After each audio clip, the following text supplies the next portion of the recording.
Mano. Galerinha, olha só, parece piada, tá? Vou aproveitar essa brincadeira que a Felícia fez trazendo a minha caixinha de Viagra pra lembrar uma coisa, tá? Quando essa pílula foi inventada, ela foi testada também em mulheres, em homens, né? E em mulheres tem um efeito interessante também. Então, o pessoal, às vezes, as mulheres que não tinham orgasmo, por exemplo, aumentaram o seu índice de sucesso usando essa pílula.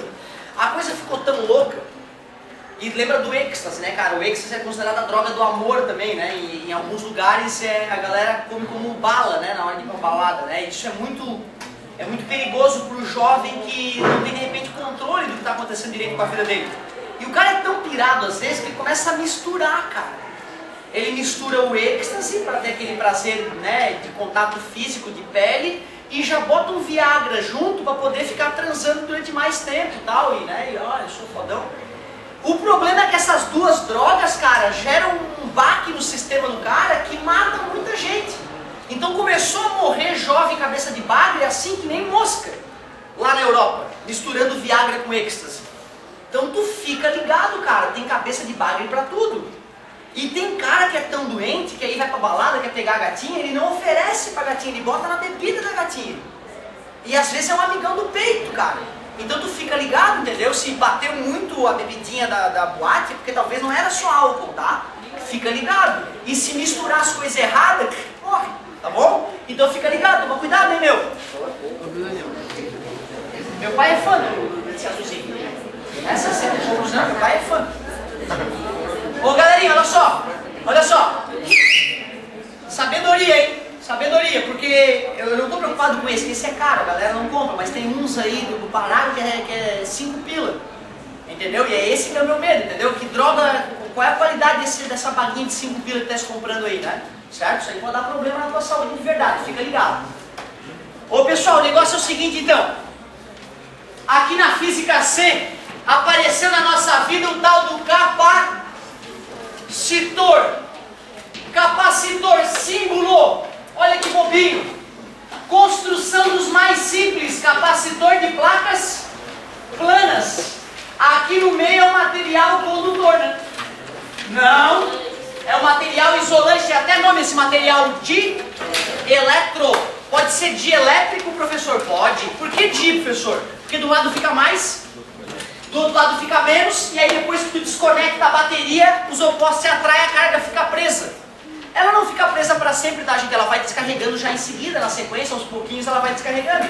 No laboratório, tu mede, carrega o capacitor, volta o voltímetro vai diminuindo já na sequência, então a gente só carrega o capacitor quando for usar. Não fica carregado uma semana lá o capacitor, tá? Show de bola! Definição de capacitância. Quer medir a capacidade ou capacitância do capacitor? Pega a quantidade de carga e divide pela voltagem aplicada nas placas. Então, Czão é capacitância. O Q é a quantidade de carga. Como é que mede quantidade de carga mesmo? Coulomb. Tem que se familiarizar com essas unidades aí, galerinha. Coulomb. E DDP? Volts. Voltagem, né, popularmente, volts. Quer dizer que capacitância vai ter uma unidade que é Coulomb por volt. Então, peraí. Pega um capacitor bem pequenininho de 2 farad. O que é farad, professor? É a unidade, vamos puxar o saco do nosso querido Faraday, né, galera? Farad. Beleza? 2 farad é um capacitor light ou mortal e diabólico? Mortal e diabólico. 2 farad é coisa para encardir. Seria maior que essa sala, talvez, o capacitor placa e camadas de dieletro. Papel e óleo é o industrialmente usado, parabéns pela lembrança. Por que tu repete umas informações meio idiotas assim, professor? Porque numa questão discursiva ou numa questão de introdutória, às vezes o cara recebe uma informação que não conhecia e fica apavorado só de ler uma coisa que não foi comentada.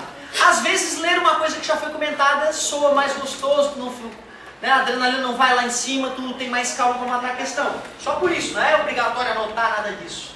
Então, ó, que matemática bobinha, poxa, que gostosinho. Eu forneço 2 coisinhas, tu calcula uma. Como isso aqui é um capacitor grande, a gente vai usar mili, micro, nano, pode rolar pico, já vi femto uma vez na vida. Até aqui nós revisamos na aula anterior, 10 na menos 3, 10 na menos 6, portanto nano, menos 9, pico, 10 na menos 12, femto, 10 na menos 15. Show de bola.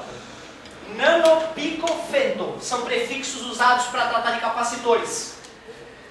O que de pior acontece em questões de física, geralmente, quando não resolve por uma fórmula? Tem que usar uma segunda fórmula e aí isola numa, substituir a outra, é o máximo que pode acontecer.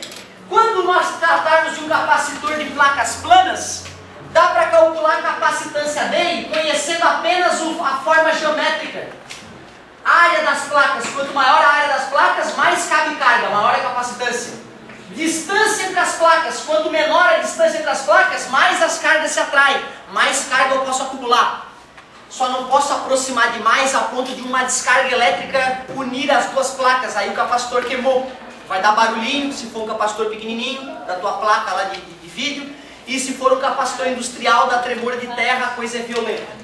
E depende do tipo de material usado como dieletro, isolante, parabéns, é a permissividade elétrica desse material. Se for o ar, a gente chama de E0. A maioria dos capacitores a gente deixa ar mesmo entre as placas, que é de graça, certo? Beleza. Agora olha só que interessante, não custa falar, né, cara? O cara vai pegar um livro, estudar com um material diferente e ficar bravo com o sujeito. Se for água, professor, primeiro teria que ser água desmineralizada, para não passar corrente elétrica. Água de torneira passa corrente elétrica, não vai ser um capacitor, tudo bem? Aí o cara vai te fornecer o E da água, não é isso? Simples assim.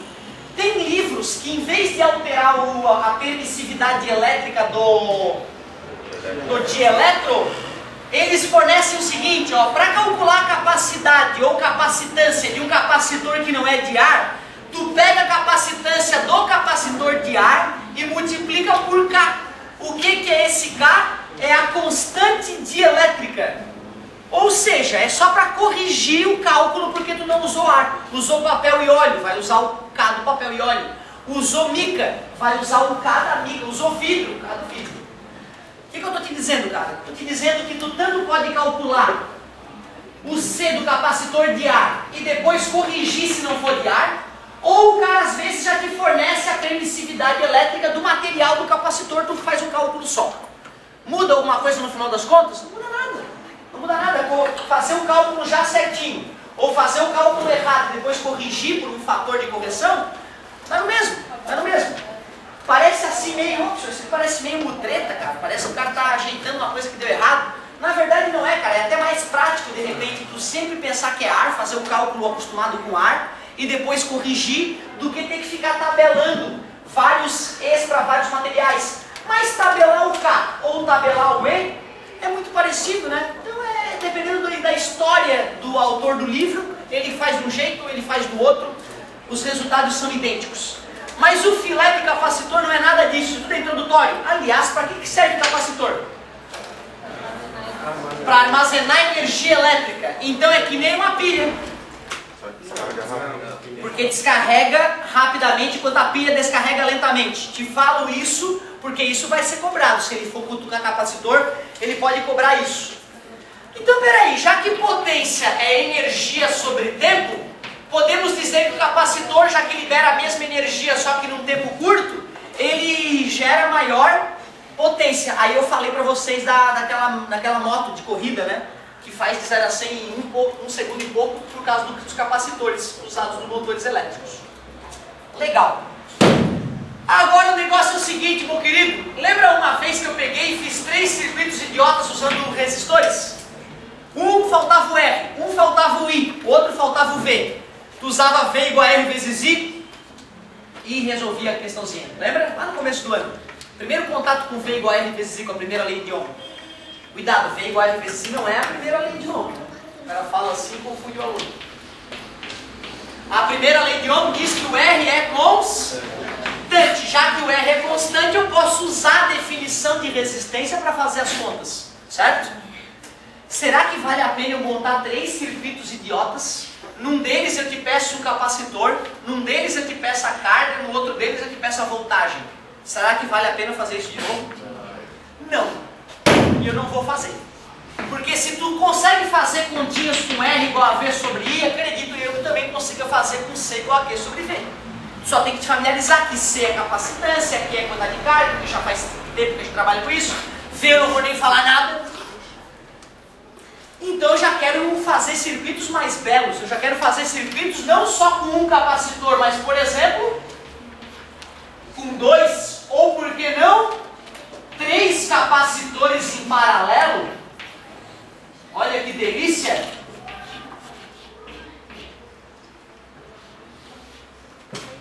Ou seja, exatamente o que aconteceu com resistores vai acontecer agora com capacitores. Tinha a parte idiota, que era só um resistor, e aí botamos 2, botamos 3, misturamos um monte de resistor em série em paralelo, associação mista, não foi? Mas antes de fazer a associação mista, nós estudamos associação em série e associação em paralelo. Lá está. Então, galerinha, olha só que gostoso que vai ficar de resolver isso aí para quem manja de resistores. Isso aqui no cantinho. Como é que era essa situação aqui de resistores, galera?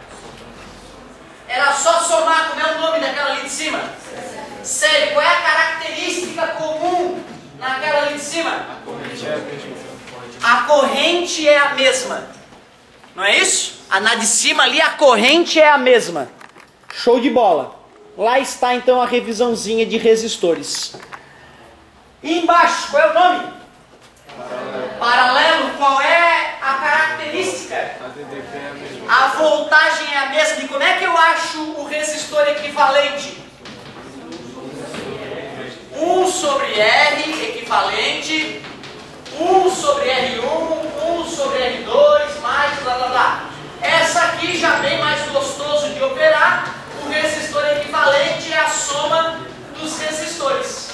Se o cara lembra disso, vai ficar bobo entender a associação em série de capacitores, associação em paralelo de capacitores, vai ficar fácil.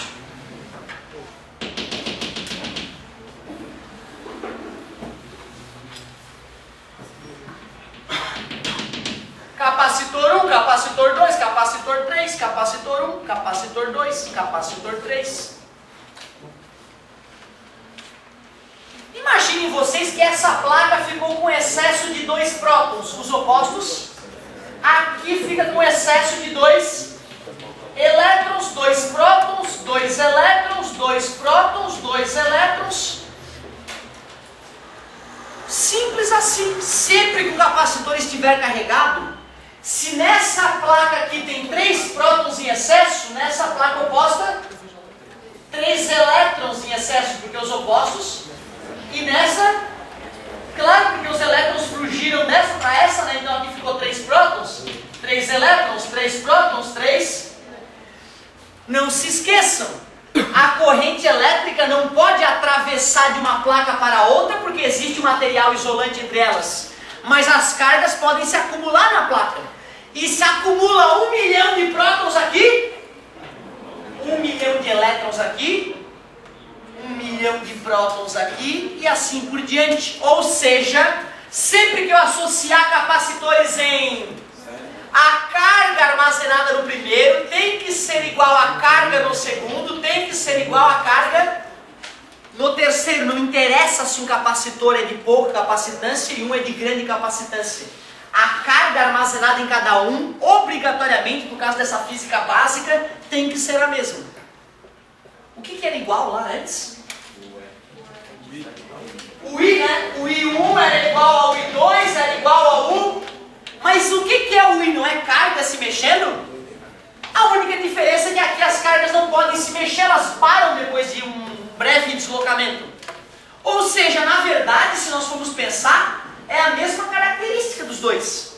E é que se deslocando, o que passa pelo R1 é igual ao que passa pelo R2 com o passar do tempo, que é igual ao que passa pelo R3 com o passar do tempo. Só que aqui o I, o que não vai se mexer, então não é I, a gente só chama de Q. Se tu lembra daquilo, vai ficar fácil lembrar disso. Ou então é só lembrar que os opostos se atraem e usar um pouco de física básica aqui para perceber que as cargas são iguais. Adivinha qual é a característica na associação em paralelo de capacitores? As voltagens são todas iguais. Pensa bem, cara. Pega esse fiozinho e gata na tomada.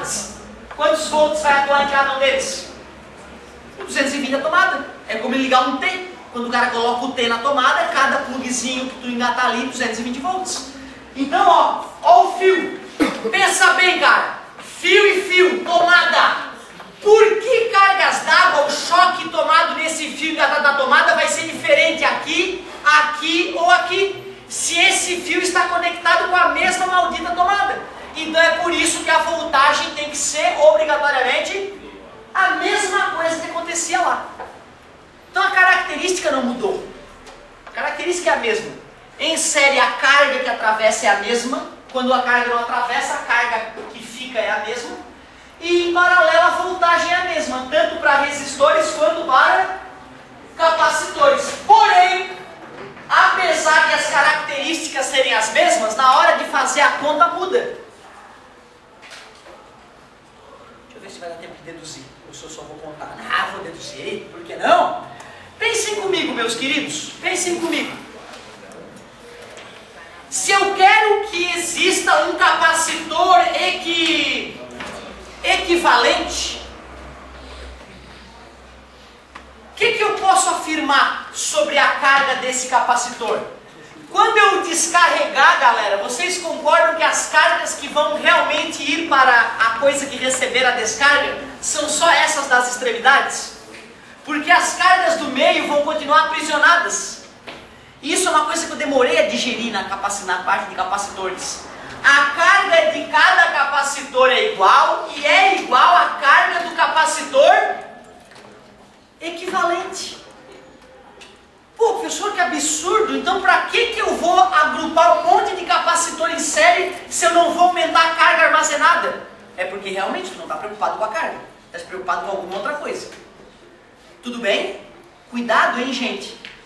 Parece que se esse armazena Q, esse armazena Q2 e esse Q3, dá a sensação que o total é Q1 mais Q2 mais Q3, não é? Qualquer leigo falaria, lógico, o senhor tem que somar. Não, não tem que somar. A carga liberada no total é a carga como se fosse só de um daqueles filhos da mãe ali. Só as cargas das extremidades, porque as outras estão presas pelos dielétrons. Tudo bem? Porém, se aqui é 10 volts, aqui é 20 e aqui é 30 volts, quanto é que é o total? 60, né? É só somar. Tu lembra disso? Que se aqui tem 10 volts, aqui tem 20 volts e aqui tem 30 volts, tu consegue lembrar que o total é 60? Por isso que a gente chamava a associação em série de divisora de tensão. Enquanto a associação em paralelo, o apelido dela era divisora de corrente, porque chega um pi grandão aqui e se divide um pouquinho em cada um deles. Beleza, galerinha? Cuidado então, nessa associação, qual vai ser a voltagem do equivalente? É a voltagem do primeiro, mais a do segundo, mais a do terceiro, exatamente como aconteceu nos resistores. Mas o que é V mesmo? Eu não quero usar V, eu quero usar a definição de capacitância para isolar esse V. Está dividido, passa multiplicando, está multiplicando, passa dividindo. V igual a Q sobre Q do equivalente dividido pelo C do equivalente é igual Q1, o cavalo, Q1 sobre C1, Q2 sobre C2, Q3 sobre C3. Porém, as cargas são todas. Então eu vou dividir o lado esquerdo e o lado direito por essa carga aqui.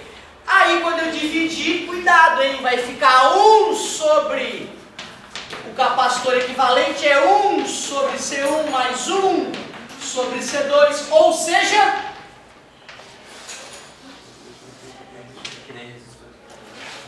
isso, mudou. A associação que a gente vai começar a gostar agora é a associação em paralelo de capacitores. A em paralelo vai ser gostosinho, que é só somar. E a em série vai ser chatinha, porque tem que tirar o MMC. divide, multiplica, ou faz do jeito que tu quiser com fração, né? Cada um trabalha do jeito que prefere com fração. Então tu vê, ó, antes o cara olhava para isso em resistores e comemorava, opa, vou somar. Agora não faça isso em capacitores, tu vai estar errado. Tem que fazer a soma dos inversos, tá? Cuidado com isso. Mas olha só, olha que gostosinho. Se aqui, por exemplo, fica duas cargas positivas, o que acontece nessa placa? Será que nesse tem que ficar duas positivas também? Não, nesse caso não, pode ficar 3 positivas, só que aí nesse fica 3 negativas. Se nesse fica uma carga positiva acumulada, nesse fica uma negativa. Estou deixando claro que em paralelo não é obrigatório que as cargas sejam iguais. E na hora que eu vou lá e descarrego o capacitor, que nem meu primo fazia comigo, né? O que acontece? Essas cargas vão fluir, essas vão fluir e essas também vão fluir para a coisa que recebeu a descarga. Ou seja, se eu quiser um capacitor equivalente, a carga armazenada nesse capacitor equivalente vai ter que ser a soma das cargas que vão todas ser descarregadas. Acredito que se tu usar a tua intuição com essa comparação, tu deves concordar comigo que a carga do capacitor equivalente é a soma das cargas dos vários capacitores em paralelo. Mas qual é a definição de capacitância? Q sobre V, eu quero isolar a carga, está dividindo, passa, então carga é igual C do equivalente vezes V do equivalente, C1 vezes V1, C2 vezes V2 e assim por diante.